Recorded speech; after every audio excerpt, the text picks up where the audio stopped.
Hello everyone, numerical based on electric field में पहला question है charge of +2 into 10⁻⁻6 coulomb and -1 into 10⁻⁻6 coulomb are placed at a 2 points A and B respectively. यानी कहने का मतलब ये है कि यहाँ पे कि 2 पॉइंट चार्ज ए और बी, ए का जो चार्ज है वो है +2 इंटू 10⁻⁻6 और ये है -1 इंटू 10⁻⁻6 कूलम। इनके बीच का जो डिस्टेंस है डिस्टेंस 10 सेंटीमीटर, तो ये क्या हो गया 10 सेंटीमीटर। ये इनके बीच का डिस्टेंस 10 सेंटीमीटर है। अब है एक point C, calculate the electric field at point C, distance 6 centimetre from A. A से जो है वो 6 सेंटीमीटर पे है और जो बी से है वो 8 सेंटीमीटर है। इसका मतलब है कि यहाँ पे जो पॉजिटिव चार्ज है यानी ये सी, इस ए का इलेक्ट्रिक फील्ड इस पे ऐसे होगा, यानी ये हो जाएगा ई ए, और इसकी जो डायरेक्शन होगी वो किधर होगी, यानी ए से सी की तरफ, ए से सी की तरफ।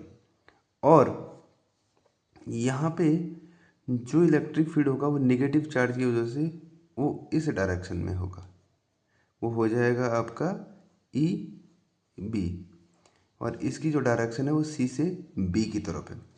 अब यहाँ पे सबसे अच्छी बात यह है कि ये 10 सेंटीमीटर है और ये 6 सेंटीमीटर है और ये 8 सेंटीमीटर है।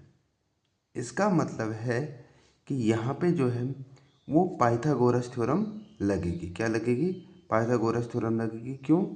क्योंकि यहाँ पे ये चीज़ है, यहाँ पे ये अपने पास 8 सेंटीमीटर हो गया, 6 सेंटीमीटर हो गया, और पाइथागोरस थ्योरम कहती है ए बी का स्क्वायर प्लस बी सी का स्क्वायर इक्वल टू ए सी का स्क्वायर, और वो हो जाएगा 10 सेंटीमीटर।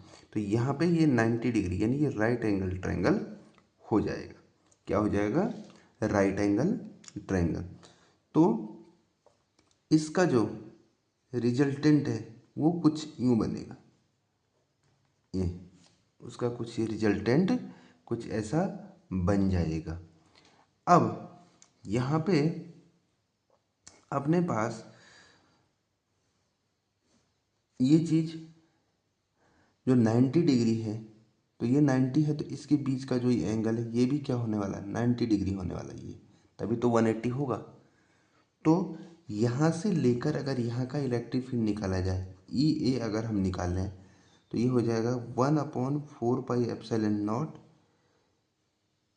क्यू अपॉन यानी Q1/r स्क्वायर, यानी 6 का स्क्वायर। तो 9 इंटू 10⁻6 इंटू ए की जो वैल्यू, क्यू की जो वैल्यू हो 2 इंटू 10⁻⁻6, और ये अपॉन, तो इसका कैलकुलेशन क्या होने वाला कि 2 इंटू 10 की और 6 यानी 6 इंटू 10⁻⁻2 का होल स्क्वायर, और डायरेक्शन किधर हो जाएगी इसकी? ए से सी की तरफ। तो यहाँ पे जो ई ए की वैल्यू आएगी सॉल्व करके वो कितना आने वाला है? ये अब 9 इंटू 10⁻9 ये गया, तो यहाँ पे जो हो जाएगा जैसे ये हो जाएगा 18 इंटू 10⁻3 अपॉन 36 इंटू 10⁻⁻4। तो ये हो जाएगा 18 2 जा 16, और ये जब ऊपर जाएगा तो ये हो जाएगा 10⁻7, और यहाँ पे अगर हम देखें तो 5 इंटू 10⁻6 न्यूटन पर कूलम ई ए की वैल्यू आ जाएगी। अब ई बी की वैल्यू अगर देखें तो यहाँ पे हो जाएगा 1/4π, लेकिन इसकी डायरेक्शन हमें सिर्फ मैग्नीट्यूड की ज़रूरत होती है इनटू Q2/r स्क्वायर, यानी यहाँ पे 9 इंटू 10⁻9 हो जाएगी, Q2 की वैल्यू हो जाएगी 1 इंटू 10⁻6 अपॉन ये हो जाएगा 8, यानी 8 का स्क्वायर 64 इंटू 10⁻4, क्योंकि यहाँ पे r स्क्वायर होता है 8 सेंटीमीटर है तो उसको मीटर में बदल दिया जाएगा। तो जैसे मीटर में बदलने के लिए यानी 8 सेंटीमीटर है तो 8 इंटू सेंटीमीटर यानी 10⁻²। और इसका भी होल स्क्वायर है तो 8 का स्क्वायर हो जाएगा 64 और 10⁻² का 10⁻⁴।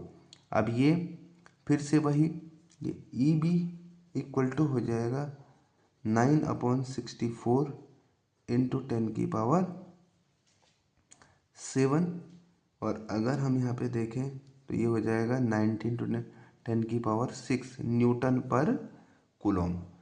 तो यहाँ पे अब कितना होगा, ये हो जाएगा 45 और ये हो जाएगा आपका 32। तो ई बी आ जाएगा 45/32 न्यूटन पर कूलम और ई आ जाएगा 5 इंटू 10⁻⁶ न्यूटन पर कूलम। तो यहाँ पे अब यहाँ की देखें तो ई ए और ई बी कितने डिग्री है, 90 डिग्री। तो नेट इलेक्ट्रिक फील्ड जो होने वाला है वो नेट इलेक्ट्रिक फील्ड क्या होगा, ई ए स्क्वायर यानी E A square plus E B square plus 2 E A E B cos theta. अब जब थीटा जो है वो 90 डिग्री है तो कॉस 90 हो जाएगा 0। तो ये पूरा का पूरा जो पोर्शन होने वाला वो क्या आ जाएगा 0। तो बचा क्या है, ई नेट में ई ए का स्क्वायर और ई बी का स्क्वायर। तो ई ए का स्क्वायर कितना हुआ, ई ए का स्क्वायर हो जाएगा आपका 5 इंटू 10⁻⁻6 का स्क्वायर प्लस यहाँ पे 10⁻⁶। तो यहाँ पे हो जाएगा 45 इंटू 32 का इंटू 10⁻⁶ का स्क्वायर। ये प्लस का है 10⁻⁶ और 10⁻⁶ वो क्या आ जाएगा, बाहर आ जाएगा 10⁻⁶। तो अंदर क्या बचा, ये हो जाएगा 5 का स्क्वायर 25 प्लस 45/32 का स्क्वायर। अब हमारे पास यहाँ पे ये आ जाएगा नेट न्यूटन पर coulomb. Okay, thank you very much.